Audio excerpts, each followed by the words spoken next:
Good afternoon, good morning, good evening to everyone joining the second mentor session on the Aging Better with ICTs Hackathon. My name is Tala Debs. I work, oh, sorry, my video. I don't know where's my video. Yes, I'm happy to. So my name is Tala Debs. I actually work for the World Summit on the Information Society Forum 2021, which is a UN process aimed at promoting the importance of ICTs as an enabler of the United Nations Sustainable Development Goals. I coordinate, among other activities, the WIS's first ever online hackathon that was launched this year in the close collaboration with the Global Coalition on Aging and other UN stakeholders. The Aging Better with ICTs Hackathon has officially started on March 15, and we have hackers now joining who are already hacking, and maybe some of them have showed interest in the hack but did not start already. So they are giving the opportunity to join while others are already hacking. So teams between 2 to 5 members are currently ideating solutions to address 4 challenges faced today by older persons. We have Alzheimer's disease and cognitive decline, frailty, financial tools for longevity, transportation and mobility, and that's it. I would like to quickly present to you the agenda for today. We are really honored as we have a great panel of experts in the domain of technology and aging with us today. So we will start by a quick roundtable of introductions where each mentor will be given the opportunity to answer a question and present their expertise between 2 to 3 minutes. Then each mentor will be placed by our technical team in a virtual mentor room, breakout room, where they will be able to answer the questions from the different hackers who joined their, I don't know why I'm having technical problems. I'm sorry, really sorry. So they will be joined and put in a virtual breakout room, and they will be joined by hackers who are already working on one or different challenges that they are experts in. So to simplify the logistics, I would like to ask all the hackers to please put next to your name the challenge that you've chosen so we can better link you to a mentor. And then you can always come back to the lobby after the breakout rooms are over to ask to be joined and speak with another mentor. This is always possible.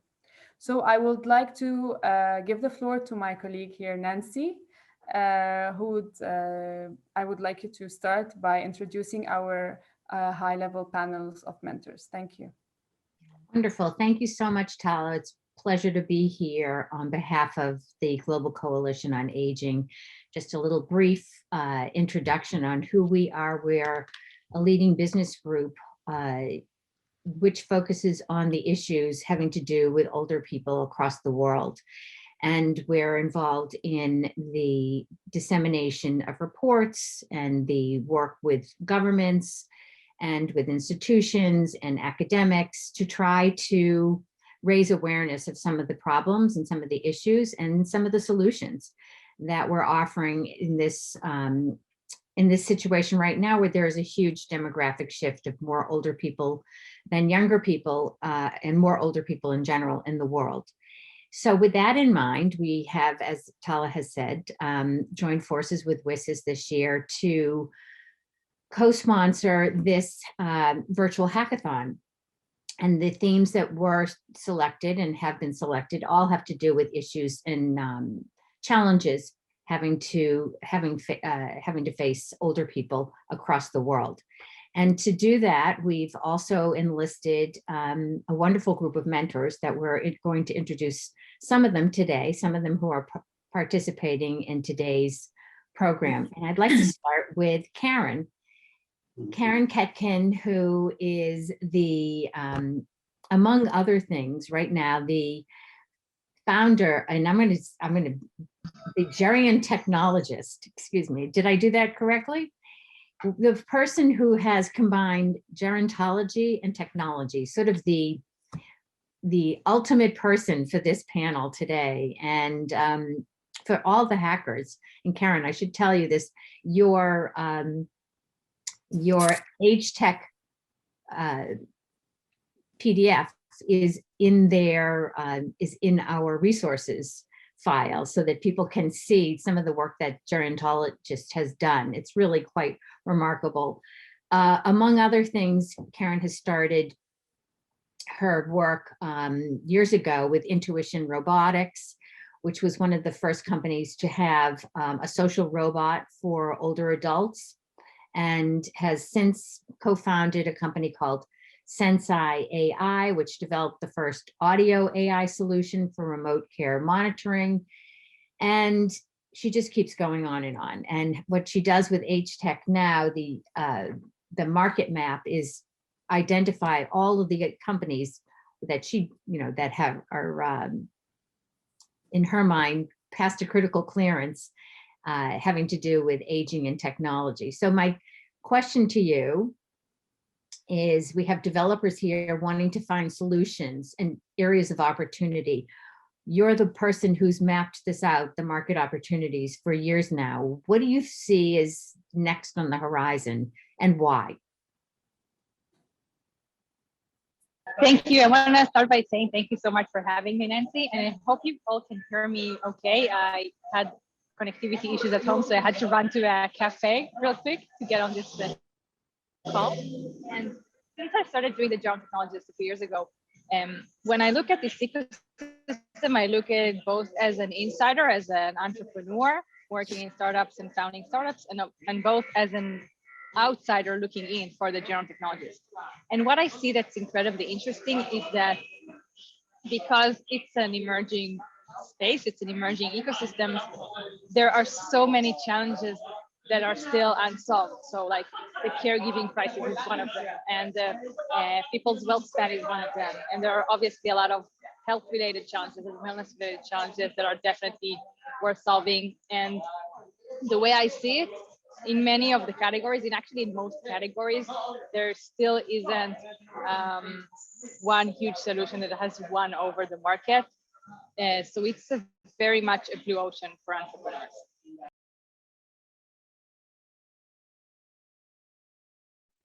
That's very helpful to hear for all of the hackers, so that they have, you've not only do you recognize opportunities that are in your market map, but now you're saying that those opportunities are still open to people, that there's been no grand solution on any of those ends.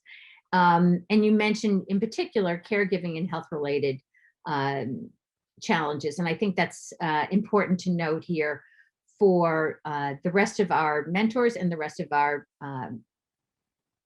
hackers. And thank you, Karen. And I'm going to go on to Duke, who we were lucky to have last week in our first mentoring session.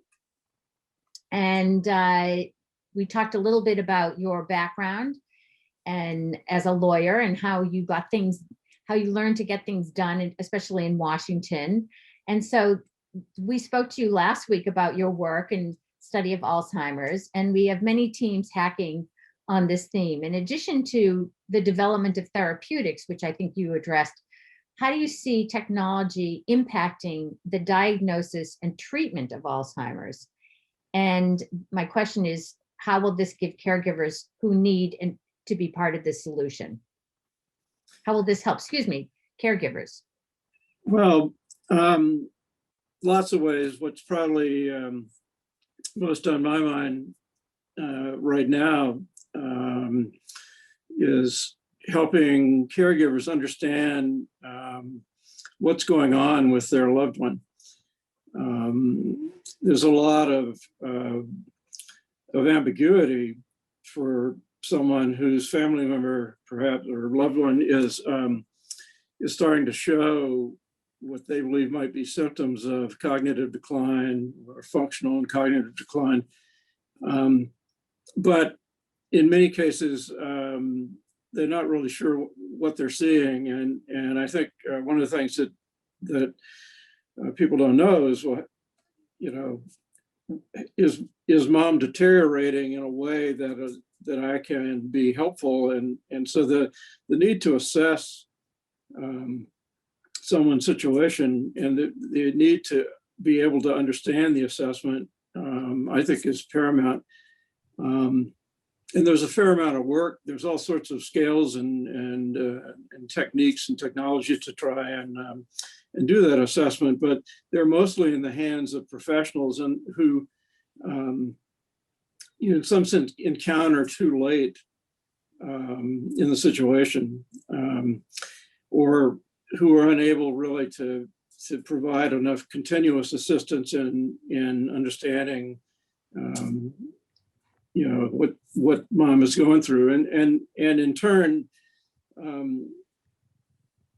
being confused about how to respond to certain kinds of behavior. So I think a lot of the intersection here is between a caregiver and a loved one experiencing cognitive or physical decline, and just understanding what they're seeing and understanding what options for response are in terms of either seeking care or techniques that they can use, or behaviors that they can respond to. So, and so much can be done with digital technology, or theoretically, and we're starting to see some pretty interesting things. But that's that intersection between the caregiver and the loved one in dementia or cognitive impairment, just helping them understand what's going on, helping them understand how to respond and when to respond. That's interesting for two reasons too. On our panel today, and he will talk later of mentors, is Ian Phelps, who has a company that has assessment tools. So that's really quite interesting. And then as one of our hackers I see is Han Van Doorn, who actually has an app which he developed called Are You Okay Today? And basically it's a way for the older person to communicate with their caregiver without having the caregiver having to ask every day, are you okay today, basically. And it's again, a way to track the person you're caring for at any level, so that you can see if they have reached a different point of decline. So I'm just another shameless plug for Han Van Doorn. So I'm going to hand over the panel to Tala, who is going to talk to some of our other mentors. Thank you, Nancy. So with us today, we have Lisa Gurkon. She's the Executive Director of Mass Home Care Association. And actually, your organization ensures safe, high-quality care is provided to older persons throughout Massachusetts by the private pay home care market. So the question for you today is that, before this, frailty is a problem of immense medical dimensions. People who are diagnosed as frail are 5 times more likely to die within a year. So while human touch is really needed in these cases, do you see a role of technology in avoiding frailty? Definitely. I think it speaks to what Duke was also speaking about. We know that there's private caregivers and clinicians and such that touch older adults, but a lot of the care is really done and provided through family caregivers, friends, neighbors. And I think while as a country, we've invested a lot in that clinical care, the way to really connect with those caregivers and provide them with resources and ways to support their loved one is through technology. So I'm excited about this opportunity to speak to this generation of hackers who are developing these technologies to make sure that we can get technology in the hands of both the individuals to help them, stay connected to people if they're home and isolated, but also their loved ones. And I think one of the things that I focus a lot on, because we do provide care to some of the more low-income people in our communities, is to make sure that the resources are affordable. I do get concerned about digital divide issues, and that we've really seen that during COVID, and to make sure that there are solutions that are both appropriate for all incomes, but we put some focus on making things affordable and accessible to other people of different financial means as well. Thank you very much, Lisa. And really, it's really interesting the touch point on the affordability of the solutions, because we have our hackers here today, and one of the winning criteria is also to have sustainable and solutions that address also different criteria, and one of them is affordability. So Great. it's really interesting for you to touch upon this point. Thank you so much. I would like to also move to Chad Bro, who's the VP Healthcare Transformation of Home Instead. Chad, my question to you is that you bring actually two areas with two different expertise. The one is the home care, and the other one is the end-to-end patient experience. And those could also be considered the same, especially in a company like Home Instead. So how is high technology impacting your high touch today? Yeah, thank you. Great question. I think part of what we do, and it builds a little bit on what Lisa just said, is how do we expand the world's capacity to care in the home? What COVID has really shown us is the ability to scale care for aging adults in the home in very different new ways for many people, as more and more people try to avoid facilities and try to look at ways to scale healthcare. I spent nearly 30 years in acute care before coming to Home Instead, and so much of my time in acute care was really trying to remove constraints to the access of care, whether it's specialists or physicians to nurse practitioners and PAs to our workforce, which in many cases is non-licensed professional caregivers. And so using technology as a way to allow all those different groups to perform at the top of their license. In some cases, it's how do we bring nursing expertise into our model, how we bring biometric monitoring and things that allow a non-licensed caregiver to do more monitoring, remote monitoring of people in the home. And to me, this is what will solve so many problems in healthcare that has been traditionally over the last 150 years done in facilities and requires bricks and mortar. I think we're at a place in healthcare right now where it's the same type of disruption you saw in banking. We don't call it telebanking anymore. We just call it banking. And I think healthcare is about to go through a similar disruption and transformation. And particularly as we see more seniors age, we have to find new ways to increase the world's capacity to care through high touch and high tech. I'm not convinced that a lot of the high touch things that a human being does is what we want to replace. But I think there are a lot of mundane tasks and activities that allow you to provide high touch care.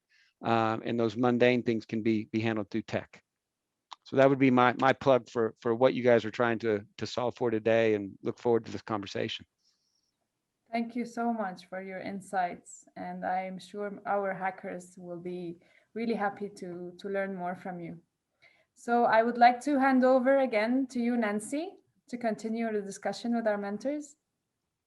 Wonderful. I'm going to introduce Robin Lipson, the Deputy Secretary of the Executive Office of Elder Affairs for the state of Massachusetts. And as we talked about earlier, Robin's expertise runs the gamut, from healthcare to technology to Alzheimer's and dementia to caregiving to transportation. And, all I can say is, given your career and your expertise, you are the type of person who clearly knows how to get the job done. So congratulations to you. And I guess my question to you is a little broader than some of these specific things, but knowing what you know, and with your job to take care of the issues of elder people in the state of Massachusetts, and also your role as an executive within an innovation accelerator, what would be your fantasy tech tool that you would like to see people work on that would help you do your job? And magic wands are excluded. Wow, that is a killer, excellent question. But first, let me say I'm not an expert in all the things that you listed, Nancy. It's just that the portfolio that we have to support people who are aging in community involves all those facets, right? How do I get around? How do I connect digitally? How do I stay healthy? how do I get good nutrition? So it's not that I'm an expert in all those things, but I do work where I see the juxtaposition of all those issues and how those things come together. So I actually think that a magic wand would be my first choice, but my second choice would be a tool that helps a family, a caregiver, understand how all of the services and all of the swim lanes can be integrated and fit together.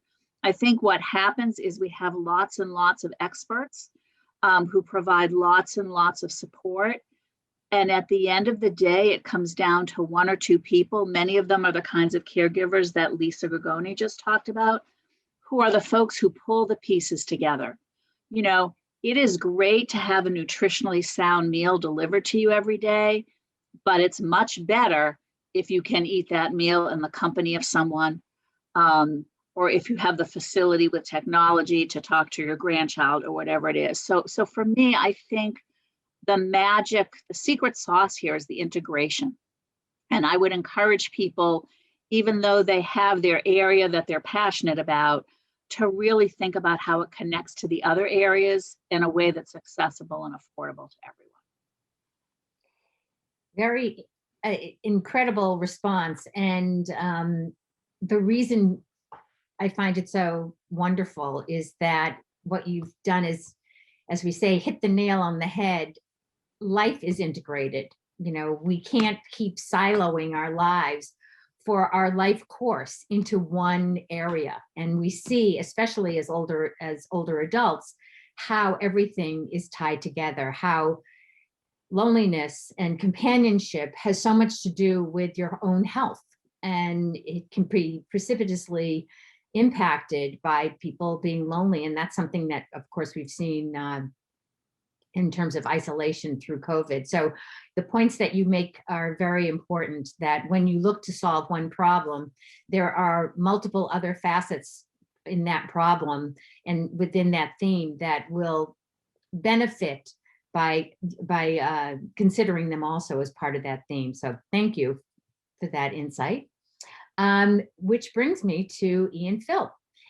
Ian, as I had talked about before briefly, runs a company called Age Care Technologies.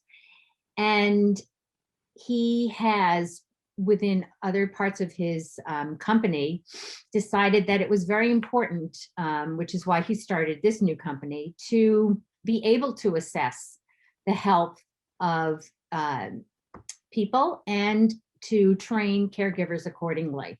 And it's all done online. And another example of how these issues and these themes have come together already and are being already enacted in technologies right now. So my question to you is, if you could briefly describe how you've evolved the care of older persons through this applied technology. Thanks, Nancy. It's lovely to speak to you all from the other side of the Atlantic, for those of you who are in the United States. I'd like to, just building on what everyone else has been saying about prevention, integration, partnership, in this post-COVID world where we're learning about the power of harnessing technology with policy, with science, with practice, and to meet the needs of people that were vulnerable or neglected in the past, including older people and their family carers. And it's wonderful to share a philosophy with you all that we have. My own work was 40 years as a doctor and as an academic with some policy work nationally and internationally. And it taught me two things. One is that we don't organize care around the things that really matter to older people themselves. Hence the need to develop an assessment tool which actually integrates care around the older person's concerns and priorities. And second, that caregiving is undervalued, and that caregivers of all types, family caregivers, volunteers, friends, paid care workers, with some notable exceptions such as Home Instead Senior Care, who invest in their caregivers hugely to deliver high quality care, but largely caregivers, the paid care worker, is not sufficiently trained or educated or rewarded. And so I'm now applying a business model using technology to democratize systems that are proven to work, to organize care around the needs of the older person, and to provide caregivers with the knowledge to be able to deliver care with compassion and understand the complexity of older people's needs. And it'll be a great pleasure to meet some of you hackers to discuss the contributions you're making in this area. Thanks for the opportunity, Nancy. Well, thanks for being part of this. And I think what you've explained, which is really the heart of all of the work that we're doing right here with WSIS, is that you can combine this human touch with technology in a way that will bring benefit across the globe. And of course, your company is a global company, which, because it reaches people online, can impact societies around the world. So it's really important to bring that to light here at WSIS.